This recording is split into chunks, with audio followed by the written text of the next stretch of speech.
कि खर्ची और पर्ची दोनों को दफना दिया है। हमारी पांचों गारंटी महाराष्ट्र के हर परिवार के उत्थान में मददगार होगी। कांग्रेस के नेता राहुल गांधी को इतनी विनती कर सकते हैं कि वीर सावरकर के लिए दो अच्छे शब्द बोल दे।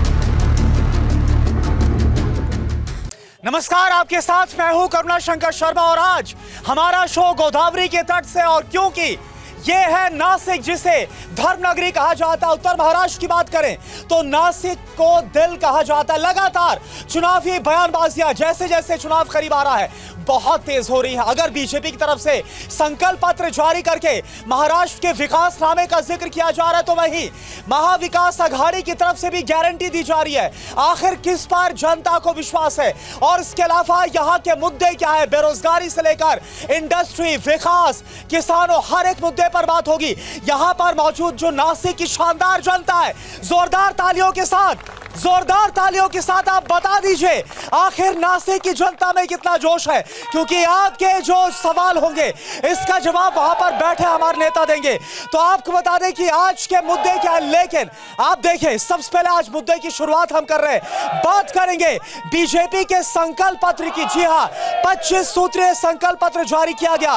महाविकास आघाड़ी की गारंटी से मुकाबला है। आखिर किस पर नासिक की जनता को भरोसा है, बात करेंगे।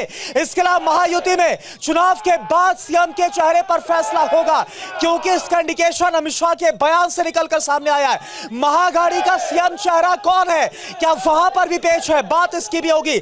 महाराष्ट्र का चुनावी रण, आखिर आरक्षण को लेकर कितना ये जो चुनावी रण है वो सुलगता हुआ नजर आ रहा है। खास तौर पर मराठा आरक्षण का हम जिक्र करने वाले हैं। और इसके अलावा वोट जिहाद का जवाब देवेंद्र फडणवीस की तरफ से वोट धर्मयुद्ध के जरिए दिया गया है। आखिर उप मुख्यमंत्री देवेंद्र फडणवीस ने ऐसा क्यों किया और इसका क्या असर पड़ने वाला है, इस पर भी हम बात करेंगे। और इसके अलावा नासिक के जो प्याज किसान हैं उनका दर्द भी हम समझेंगे। तमाम मुद्दे होंगे, शुरुआत हम करते हैं। लेकिन इस बीच सबसे पहले मैं यहां पर बुलाना चाहूंगा मंच पर एक एक करके तमाम खास मेहमानों को। मैं बुलाना चाहूंगा बीजेपी की तरफ से महाराष्ट्र के मुख्य प्रवक्ता अजीत चौहान साहब। जोरदार तालियों के साथ आप स्वागत करिए अजीत चौहान साहब का। और इसके अलावा राष्ट्रवादी अजित पवार गुट से यानी कि महायुति के एक और बड़े नेता उदय अहर साहब, आप भी मंच पर आइए जोरदार तालियों के साथ। तालियां यहां पर कम नहीं पड़नी चाहिए। और अब मैं स्वागत करना चाहूंगा शिवसेना ठाकरे गुट से सरप्रीत सिंह बल साहब है, आप भी मंच पर आइए। जोरदार तालियां। ऐसा लग रहा है जोश कम है क्या? अरे नासिक में जोश कम है क्या? जन तालियां क्यों नहीं सुनाई दे रही? तालियों की आवाज, बिल्कुल तालियों की आवाज। और अब मैं बुलाना चाहूंगा राष्ट्रवादी शरद पवार गुट से पुरुषोत्तम कड़लक साहब को, आप भी आइए मंच पर तालियों के साथ, आप सभी स्वागत करिए। और अब बुलाना चाहूंगा कांग्रेस से आकाश हाजेड साहब को, आपका मंच पर स्वागत है, आप भी आइए। तो हमारे तमाम खास मेहमान अब मंच पर मौजूद है, लेकिन अब कार्यक्रम की हम शुरुआत करते हैं। और सबसे पहले आपको मल्लिकार्जुन खड़गे और अमित शाह की तरफ से जो ताजा बयान दिया गया वो आपको सुना देते हैं, सुनिए आप। पेज भी देखा है, उलेमाओं की कॉन्फ्रेंस ने, उलेमाओं की एक संस्था ने मांग की कि माइनॉरिटी को आरक्षण दिया जाए और कांग्रेस के अध्यक्ष नाना पटोले जी ने इस मांग को स्वीकार करने का पत्र, एक्नॉलेजमेंट एक दिया है। मैं महाराष्ट्र की जनता को पूछना चाहता हूं, क्या कांग्रेस पार्टी के ये मंसूबे के साथ आप सहमत हैं क्या? और आज महाराष्ट्र में उन्होंने 1,000 रुपए, 1,500 दे रहे, 1,500 रुपए दे रहे। अरे हम तो कर्नाटक में ऑलरेडी 2,000 दिए हैं, दे रहे हैं। हमारी कॉपी करने वाले लोग हमको ये कहते हैं कि ये तो सभी लोग ये दिवालापन निकालने के लिए आज किए हैं, तो खुद ही वो अपने लोगों को बोल रहे हैं। हर जहाँ जहाँ बीजेपी के गवर्नमेंट है 2-4 स्कीम्स वो खुद ही बोल रहे हैं, अनाउंस कर रहे हैं, और ये लोग हमको नाम रखते हैं। तो देखिए, मल्लिकार्जुन खड़गे की तरफ से बीजेपी पर निशाना साधा गया।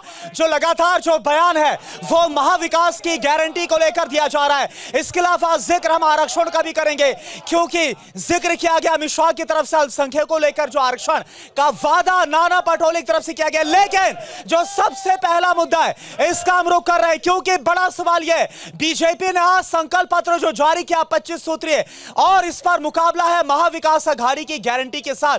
मैं सवाल करना चाहूंगा सबसे पहले हमारे साथ जो बीजेपी से अजीत चौहान साहब है।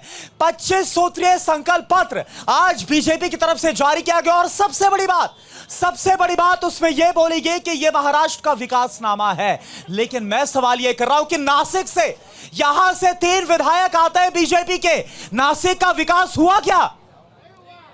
करुणाशंकर जी, जवाब सुनिए। मैं एक बात आपसे कहूंगा कि देखिए, जवाब सुनिए।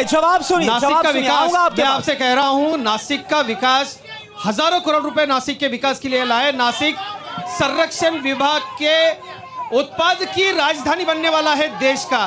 ये वाइन कैपिटल है। मंत्र नगरी से यंत्र नगरी तक का इसका जो सफर है, इसमें आदरणीय प्रधानमंत्री नरेंद्र मोदी जी जब प्रधानमंत्री बने, और जब आदरणीय एकनाथ शिंदे जी के नेतृत्व में महाराष्ट्र में सरकार आई, एकनाथ शिंदे जी, मेरे नेता आदरणीय देवेंद्र जी और आदरणीय अजीत दादा पवार के नेतृत्व में, नहीं, देखिए कितना विकास हुआ मुझे बताइए। अजीत चौहान साहब सुनिए मेरी बात सुनिए। बहुत बड़ा काउंटर है, बहुत बड़ा काउंटर है। प्रत्यक्षम किम प्रमाणम, सामने क्या है? गोदावरी नदी है। गोदावरी नदी का हाल आप देखिए। क्या ये विकास है? क्या ये विकास है? जवाब देता हूं दयाशंकर जी, करुणाशंकर जी, ये जो विषय है, ये जो विषय है, क्या ये विकास में नहीं आएगा? क्या ये विकास में नहीं आएगा? ऊपर डैम है, डैम से जब पानी छोड़ा जाता है, ऊपर डैम है, ये जो ऊपर का डैम है, आप थोड़ा सा अभ्यास करके आइएगा। ऊपर का जो डैम है, उस डैम से पानी जाता है मराठवाड़ा के लिए। 24 घंटे यहां से पानी नहीं बह सकता, आप ये ध्यान रखिएगा। जब धार्मिक उत्सव होते हैं, महोत्सव होते हैं, गोदावरी में पानी होता है। गोदावरी की बात, विकास की बात, रास्ते, पानी, इससे बढ़कर एक अलग विकास होता है। मैं आपको बताता हूं, 76,000 करोड़ रुपए वाड़वन पोर्ट के लिए आए। ठीक है, उसका सबसे बड़ा लाभार्थी होगा नासिक से आने वाले दिनों में संरक्षण सामग्री की हजारों करोड़ की निर्यात होने वाली है। ठीक है, जवाब पुरुषोत्तम कड़लर साहब देना चाहते हैं। सबसे बड़ी उपलब्धि। पुरुषोत्तम कड़लर साहब, आप जवाब देना चाहते हैं। बोल रहे विकास हुआ है। इन्होंने बहुत अच्छी बात कही। भारतीय जनता पार्टी के एमएलओ ने रास्ते किए, गटर किए, बराबर है। इससे ज्यादा डेवलपमेंट के लिए पैसा महापालिका से आता है। सामने ये गंगा देख रहे हो, इन्होंने इसको गटर बनाया। पीछे राम का मंदिर बन रहा है, उसके पीछे थोड़ा पूरा कचरा पड़ा है। विकास क्या होता है? एमएलए किसके लिए चुना जाता है? एमएलए ने जाके उधर असेंबली में डेवलपमेंट के लिए कुछ ये पॉलिसीज बनानी पड़ती है। नासिक के लिए कौन सी इंडस्ट्री आपने लाई? अरे भाई, ट्राइपोर्ट क्या इंडस्ट्री लाई? एक करके बताइए। आपने 24 घंटे तो नहीं छोड़ेंगे। ठीक है, जवाब दीजिए। इंडस्ट्री पर सवाल है। आपने बहुत बड़ा मुद्दा उठाया। आपने मुद्दा उठाया इंडस्ट्री का। गुजरात में जवाब लेते हैं, जवाब दीजिए। इंडस्ट्री पर सवाल पूछा। 10 साल में एक भी इंडस्ट्री नहीं आई, ये समाचार।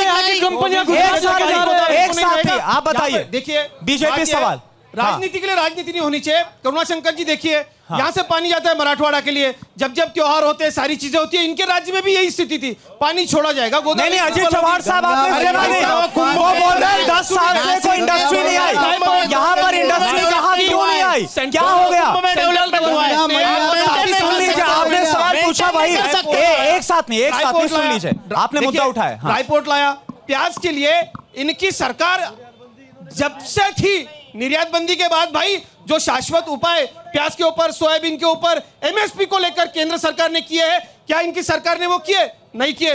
दूसरा विषय मैं आपको सबसे बड़ा बता दूं, समृद्धि को कनेक्टिंग नासिक हो रहा है। नासिक का आने वाला सबसे, ठीक है, व्यापारियों के गोदाम में गया। आ रहा हूं आपके पास, आ रहा हूं, पूरा मौका रहेगा। इनके जल्दी बात पूरा करिए। इनकी सत्ता होते हुए, इनका राज्य होते हुए हाँ। 10 साल आदरणीय पवार साहब कृषि मंत्री थे। जवाब दीजिए, कांग्रेस से सवाल है, आपने क्या किया? कांग्रेस ने क्या किया? नहीं नहीं, कांग्रेस से पूछा, आपको मौका मिला, आपके साथी है, आपके साथी है, एक एक करके सबके पास जाऊंगा। कांग्रेस, अभी कांग्रेस। किसानों का प्याज व्यापारियों के गोदाम में था। जब लोकसभा में यहाँ के लोगों ने जो चमाटा मारा इनको, उसके बाद इन्होंने वो एक्सपोर्ट बैन उठाया। वो भी आपको मैं बताता हूँ। अरे भाई साहब, इनके समय क्या था? एक एक करके समय वो नहीं बोल था। नहीं रहे थे। इनके समय अरे नहीं था। अजीत साहब, सोयाबीन, अजीत साहब वो बोल नहीं रहे थे, आप क्यों बोल रहे हैं? सुन लीजिए ना उनको। किसानों की बात को यही ना करें। प्याज मैं आऊंगा, गिल साहब आपके पास भी आऊंगा, रुकिए। अरे भैया, वाला दिया इन्होंने सफेद MSP जो गुजरात में बना, सबसे इसके लिए ज्यादा आत्महत्या शरद 220 पवार थे मेट्रिक केंद्रीय टन की कृषि मंत्री। परमिशन दी तब गई इसका जवाब और दे दो। महाराष्ट्र को सिर्फ 90 मेट्रिक टन की परमिशन केंद्रीय दी कृषि मंत्री गई। इनका शरद ये पवार दूसरा थे, भाव है सबसे महाराष्ट्र ज्यादा में। चलिए, मैं आपके पास आ रहा हूं। आप बताइए, आप बताइए, महाविकास आघाड़ी की गारंटी या फिर महायुति की तरफ से जो संकल्प लिया गया, किस पर विश्वास है?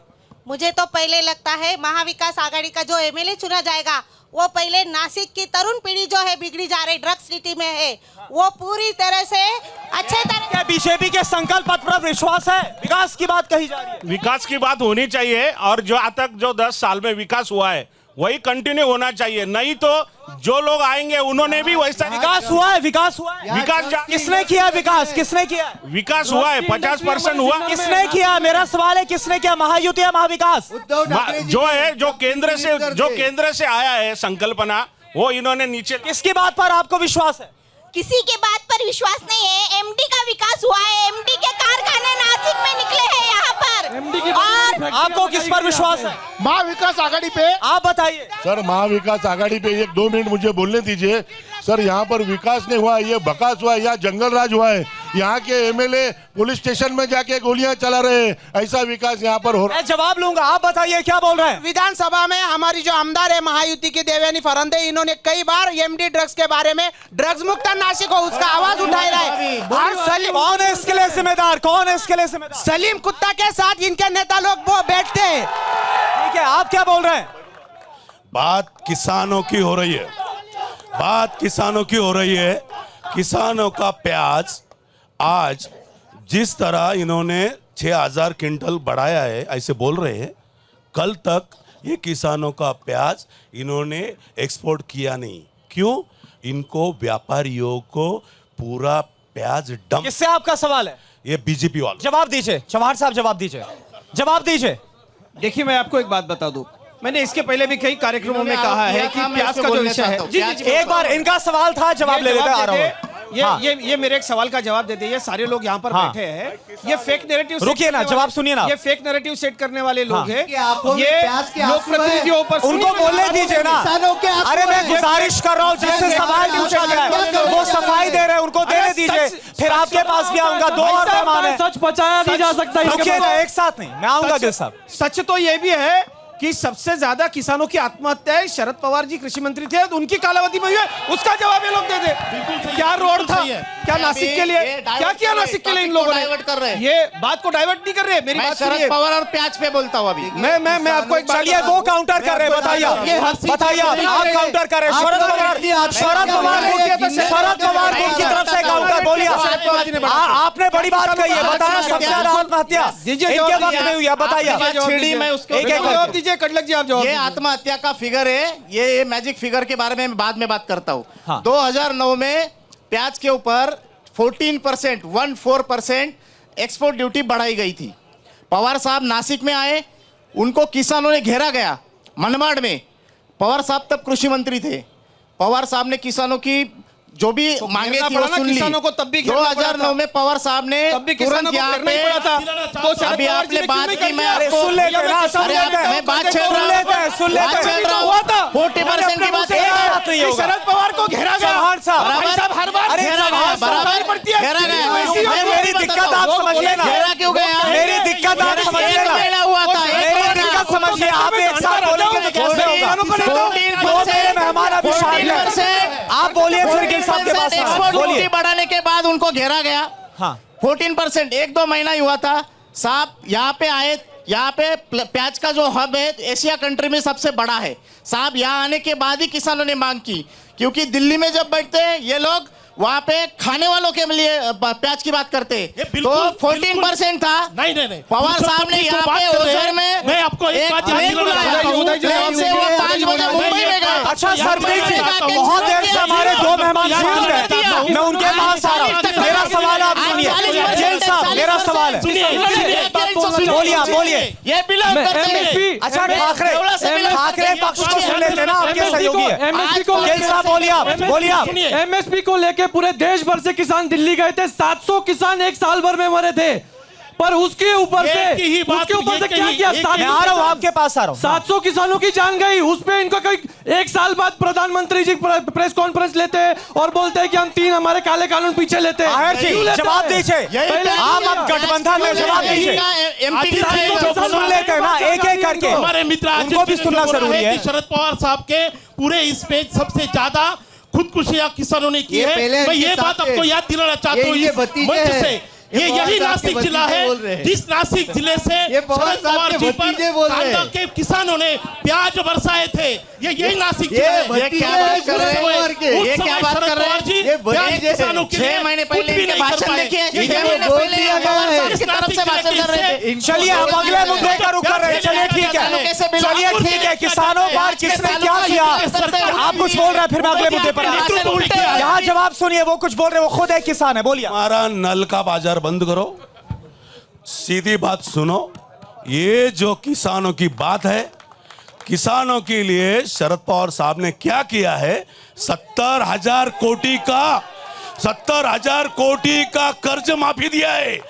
इन लोगों ने 12,000 रुपया, 6,000 रुपया महीने में किसानों को भिखारी बना दिया। इन्होंने किसानों को भिखारी बना दिया। आप कुछ बोल रहे, फिर अगले मुद्दे पर जाना होगा। देश एक है, पॉलिसी एक होनी चाहिए। उन्होंने क्या किया, जो किसान प्याज का जो है ना, उन्होंने निर्यात शुल्क जो उधर उठाया, वो गुजरात का उठाया, महाराष्ट्र का उठाया नहीं। बाद में जब अभी रेट बढ़ाया और व्यापारियों के इसमें ठेले में जब प्याज है, तब इन्होंने ये निर्यात। चलिए, किसानों का अपना दर्द है, मैं आऊंगा आपके पास, आऊंगा, मौका दिया है। अगले मुद्दे पर जाना है, मुझे अगले मुद्दे पर जाना है। अगला मुद्दा यह है कि क्या महायुति की अगर हम बात करें तो, क्योंकि आज अमित शाह की तरफ से इंडिकेशन दिया गया कि कौन होगा सीएम, इस पर फैसला होगा चुनाव के बाद। क्या कोई कंफ्यूजन है? इस पर मैं एक एक करके जवाब लूंगा। और आखिर महाअघाड़ी की तरफ से कौन होगा अगर महाअघाड़ी आती है सत्ता में? मैं सबसे पहले आना चाहूंगा चौहान साहब आपके पास ही। क्या कोई कंफ्यूजन है? क्योंकि अभी तो आपने एकनाथ शिंदे को मुख्यमंत्री बनाया है, लेकिन क्या अभी कोई कंफ्यूजन है कि अगर आप सत्ता में आते हैं तो कौन होगा मुख्यमंत्री? शर्मा साहब, एक बात टीवी9 भारतवर्ष के माध्यम से पूरे भारत देश को मुझे बतानी है। सुन लेते हैं। प्लीज संयम रखिए, करोड़ रुपए संयम रखिए, मैं आ रहा हूं। झटके में संयम रखिए, ऐसे नहीं, संयम रखिए, और महाराष्ट्र के किसानों को पीछे एक तरीके से ऐसे नहीं होगा, काम किया। शो ऐसे आगे नहीं बढ़ पाएगा। चीज लेकर के शरद पवार जी 10 सालों से किसानों को ऐठ रहे। आप लोग संयम रखिए। मैं आपके पास तभी आऊंगा जब आप नीचे बैठेंगे। मैं आपके पास तभी आऊंगा जब आप नीचे बैठेंगे। आप कोई झगड़ा मत करिए, प्लीज संयम रखिए। आपके मुद्दों पर बात होगी, आप बताइए, जवाब दीजिए। क्या कोई कंफ्यूजन है? देखिए, बिल्कुल आप अपने नेता की बात सुनिए। शांत बसा, प्लीज आपसे गुजारिश कर रहे हैं, बंद करना पड़ेगा। अगर आप ये करेंगे तो शो को बंद करना पड़ेगा, शो को बंद करना पड़ जाएगा, ब्रेक लेना पड़ेगा आपकी वजह से। शो खाली बसून गया ना, तो आपके नेता कुछ बोल पाएंगे ना आपके मुद्दे उठ पाएंगे। सरकार कृपया पूरी दुनिया देख रही है। प्लीज महायुतीच्या सर्व कार्यकर्त्यांनी कृपया शांतता पाळा, खाली बसून घ्या प्लीज, सगळे शांत बसा। प्लीज शहराचं नाव आप नेताओं को सुनिए, आपसे गुजारिश कर रहे हैं। मैं आऊंगा आपके पास, मैं आऊंगा आपके पास, आप सीट पर बैठिए। नहीं, मैं यहीं रहूंगा। अगर आप लोग उठे तो मैं यहीं रहूंगा। शांत हो जाएंगे। प्लीज प्लीज प्लीज अब मैं आप लोगों के साथ डिबेट करूं, मैं यहां पर रहूंगा जब तक वहां पर आप सिस्टम नहीं मेंटेन करते, मैं यहीं पर रहूंगा। आप बताइए, जो मेरा सवाल था, देखिए, कि मैं क्या तो कोई सीएम चेहरे को लेकर कंफ्यूजन है बड़े क्या? कॉन्फिडेंस के साथ कहता हूं, सीमा हिरे, राहुल ढिकले और हमारे लोकप्रिय उम्मीदवार यहां से देवयानीताई फरांदे और हमारी एनसीपी की उम्मीदवार जो है देवलाली कैंप से सरोजताई आहिर, वो बड़े बहुमत से जीतेगी, मुझे कॉन्फिडेंस है। साथ ही नहीं, मेरा सवाल जीत पर है ही नहीं, कॉन्फिडेंस के साथ आप सवाल घुमा रहे हैं। हम मेरा सवाल है कौन होगा मुख्यमंत्री, कौन कुर्सी पर बैठेगा? वही सर, वही शर्मा साहब, हाँ। हम आदरणीय एकनाथ शिंदे जी के नेतृत्व में ये चुनाव लड़ रहे हैं। हाँ, महायुति त्याग पर तो आधारित अमित शाह है। क्यों बोल रहे हैं कि चुनाव के पर बाद ही? आधारित है। देखिए, भारतीय जनता पार्टी की एक सिस्टम है, पार्लियामेंट्री बोर्ड तय करता है कौन होगा सीएम। मैंने नवनीत राणा बाकी का की सारी इंटरव्यू लिया, उन्होंने बोला हम तो चाहते हैं देवेंद्र फडणवीस बने। हर कार्यकर्ता चाहता है कि उसका नेता, मैं भी चाहता हूं कोई देवेंद्र जी कंफ्यूजन बने। है क्या? पर युति में जीतने के बाद बैठेंगे हम, अजित पवार गोट, अजित पवार हमारी गोट। महायुति में कोई भी कंफ्यूजन नहीं है। हाँ। चुनाव के बाद में, जैसे हमारे अजित दादा ने कहा है, चुनाव के बाद में बैठ के सब फैसला तय करेंगे कि महाराष्ट्र का सीएम कौन होगा। लेकिन ये बात फिक्स है, कौन कि होगा, महाराष्ट्र कौन का होगा CM अगर आप जीतते? महायुति का ही होगा। महायुति का। यानी अभी भी क्लियर नहीं है। महायुति का सीएम होगा, बिल्कुल महायुति ये बात का फिक्स CM है। यानी आप बहुत गोलमोल बोल रहे अरे हैं। नहीं, आप बताइए, आप बताइए, बड़ा गोलमोल बोल रहे हैं। वो गोलमोल बोल रहे हैं क्योंकि उनको पता है कि उनकी सरकार गिरने वाली है, और ये क्या बोल रहे हैं, इनकी सरकार गिरने वाली है? 100% इतना गिरने वाली है। कॉन्फिडेंस कैसे आपके अंदर? कॉन्फिडेंस ऐसा है कि अरे उनमें तो उद्धव साहब सुन लेते हैं ना, सुन लेते हैं। उद्धव साहब, पवार साहब और पाटोले साहब कांग्रेस के नेतृत्व में एक बहुत अच्छी सरकार बनने वाली है। और हमारे जो नहीं, देखो, ये तो सब कोई बोलता है चुनाव से पहले। आप बताइए, अच्छा उनका तो हमने पूछ लिया, महाविकास आघाड़ी की तरफ से कौन होगा? क्योंकि यहाँ भी बहुत बयान आ रहे हैं। 2014 में बहुत तान झाम के साथ इन लोगों ने देवेंद्र फडणवीस को मुख्यमंत्री पद के लिए चुन के और इलेक्शन लड़ा था। 2019 में इनको गद्दारों को लेना पड़ा। और आज मैं दावे के साथ, आज की डेट लिख लो, दावे के साथ बोल रहा हूँ, सीएम बनेगा महाविकास आघाड़ी का। नहीं, कौन होगा वो भी नाम नहीं बता रहे। अगर आप आते तो कौन होगा? चेहरा कौन है? राष्ट्रवादी कांग्रेस पार्टी। चेहरा कौन है? पवार, उद्धव ठाकरे साहब की शिवसेना और कांग्रेस, हम तीनों मिलकर। यानी आप भी क्लियर नहीं है, यानी आप भी क्लियर नहीं है। मैं जनता के पास आपसे गुजारिश है, मैं आ रहा हूँ आपके पास, लेकिन बैठे रहिएगा। मैं आ रहा हूँ आपके पास, अब मैं आ रहा हूँ, बैठे रहिएगा। अब आप बताइए, आप लोगों के लिए कौन है चेहरा बड़ा? देखो, आप जो सवाल पूछ रहे हैं वो ये हमारे जवाब नहीं दे रहे, सब गलत जवाब दे रहे। आप बोलिए सही क्या है, आप बताइए ना, सही क्या? बताओ ना, महिला सुरक्षित है क्या?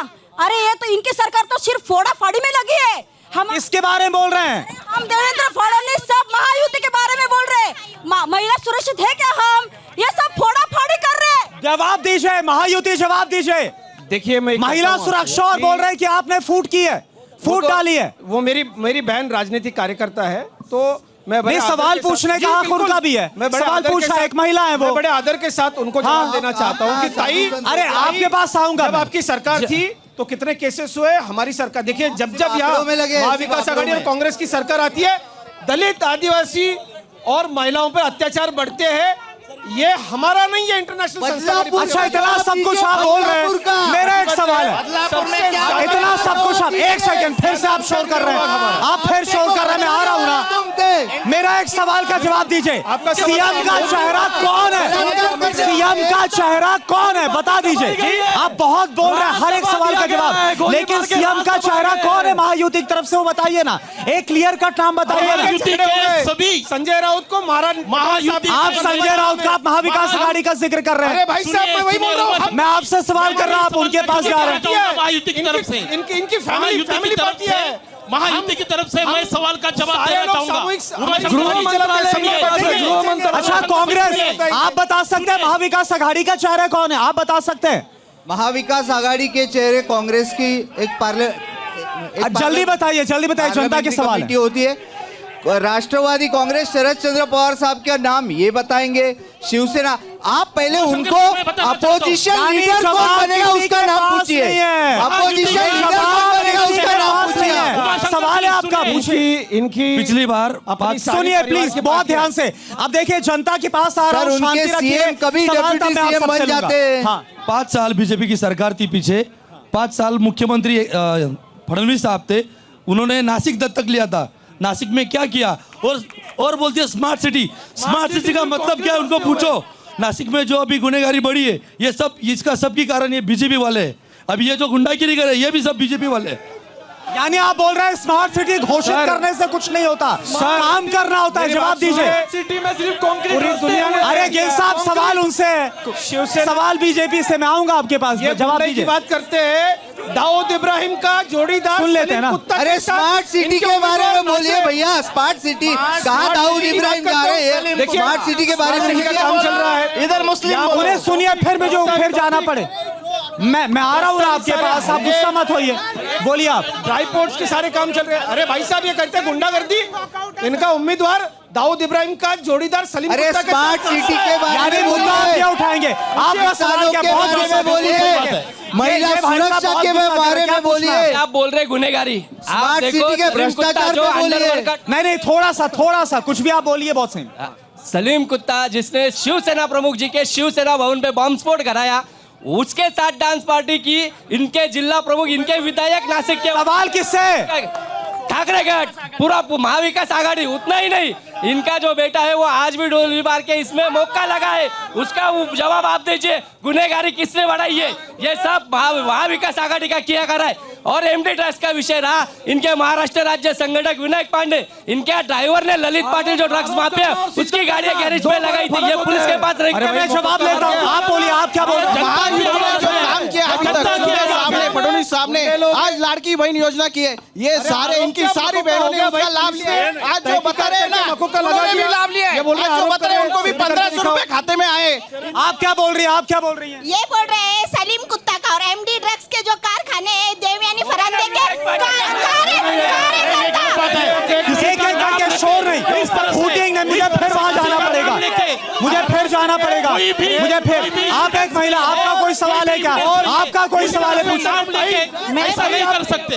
महिला इनको मैं आ रहा हूं। अरे देखिए, नाही नावत पदाधिकारी नहीं घेतलेली ड्रग्स का मुझे पता है, वसंत गीते का दारू का दुकान है, रेड 69 की उनकी ऑडियो क्लिप वायरल हो रही है। दारू का कारखाना है। चलिए अब आप बोलिए, आपका क्या? ध्यान रखिएगा। एमएलए एक बोलिए। देखिए, आप लगातार बोल रहे हैं, इनका सवाल नहीं आ रहा है। जो विद्यमान आमदार है उनके साथ चिपड़ा था, वो कौन था? कल के पेपर में है, मल्टीमीडिया में वायरल हो रहा है। किसी भी सवाल किससे? आपका सवाल देवयानी फरांदे के बारे में तहकीकात के बिना सवाल किस पार्टी से? आप? मैं महाविकास आघाड़ी शिवसेना। हाँ, ये देखिए सवाल यहाँ किससे पूछ रहे हैं? बीजेपी। जवाब दीजिए, जवाब दीजिए, जवाब दीजिए। दयाशंकर भाई, मैं जवाब दे रहा हूँ। हाँ। मेरी बहन पॉलिटिकल पार्टी की कार्यकर्ता है। हाँ। इस पर नासिक देखिए, अगर कोई सवाल पूछता है आप सीधा बोल देते हो पॉलिटिकल पार्टी से। अब जवाब दीजिए। जवाब तो देने दीजिए। सुनिए। पुलिस आयुक्त ने एक ऑफिशियल नोट निकालकर कहा कि इस ड्रग्स विषय में किसी भी पॉलिटिकल पार्टी का कार्यकर्ता या नेता का कोई सहभाग नहीं है। देवयानी जी का नाम लेना बिल्कुल गलत बात है। हमारा इनके उम्मीदवार का बेटा, हमारे यहाँ एक सामाजिक कार्यकर्ता है प्रशांत जाधव, उनके ऊपर गोलीबारी के प्रकरण में। चलिए, आपका कोई सवाल है? माइक मत पकड़िएगा। कोई सवाल है? सवाल सबसे पहले सबसे एक विनती है, अगर महाराष्ट्र को अच्छा बनाए तो सब एक जगह पे शांत बैठे। और महाराष्ट्र की सच्ची परिस्थिति ये परिस्थिति, मराठा आरक्षण पे क्यों बात नहीं कर रहे? अगर मराठा आरक्षण इस वक्त का सबसे जरूरी चीज है, मराठा आरक्षण पे क्यों बात नहीं हो रही है? ये क्यों क्लियरली नहीं बोल? ये सवाल आपका सभी से, महाविकास महायुति से या किसी खास से? एक बात समझ लीजिए, बीजेपी ने भी हमें झूठा वायदा दिया, शिवसेना एकनाथ शिंदे ने भी जो हमें नवी मुंबई में गुलाल लगाया वो गलत तरीके से लगाया। चलिए, मैं आपसे पूछ रहा हूँ। नहीं, आपका हो गया। आप बताइए, एनसीपी अजीत गोट मराठा आरक्षण पर सवाल कर रहे हैं, इस पर कोई बात क्यों नहीं कर रहा? मैं स्वर्गीय विनायक राव जी बेटे के साथ गए 22 सालों से मराठा आरक्षण के मुद्दे से जुड़ा हुआ हूं। मराठा आरक्षण देने का काम अगर किसने किया है तो महायुति के नेता देवेंद्र जी फडणवीस साहब ने किया है। पहले जो आरक्षण दिया था वो हाई कोर्ट में उसको साबित करने का काम देवेंद्र जी के कार्यकाल में हुआ था, लेकिन जब उद्धव जी ठाकरे की सरकार आई थी उस समय वो आरक्षण को खारिज किया गया। ये किसी को भूलना नहीं चाहिए। अभी जो महायुति की सरकार है शिंदे साहब की सरकार, इसमें भी 10% का आरक्षण मराठों को दिया गया है। लेकिन चलिए ठीक है, एक और सवाल लेते हैं फिर अगले मुद्दे पर। थोड़ा सा पीछे हो जाइए, थोड़ा आप सब पीछे होइए, मैं आ रहा हूं सबके पास, जितना टाइम है सबके पास आऊंगा। सवाल करिए किससे आप? मेरा सवाल है, ये फुले शाहू अंबेडकर का महाराष्ट्र है, इसमें आकर राजकारण कर रहे हैं। एक बात बटोगे तो कटोगे, ये सब जुमला है।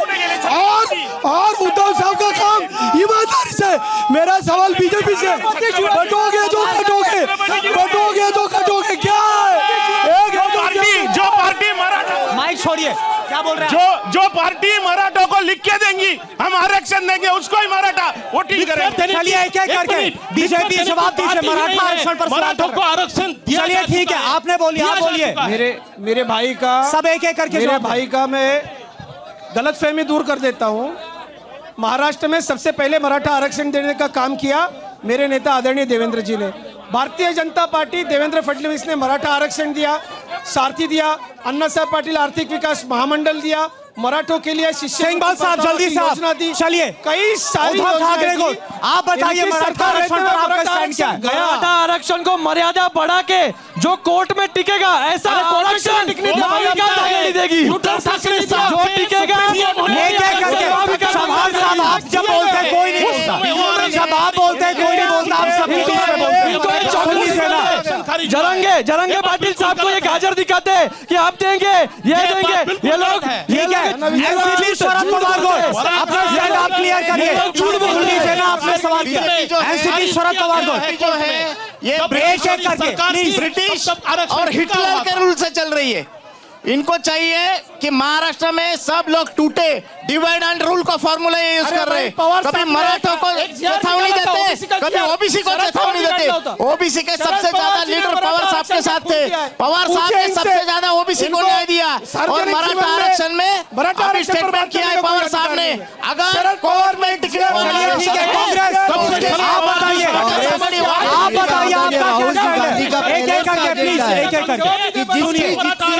जिसकी जितनी गिनती उसकी उतनी भागीदारी।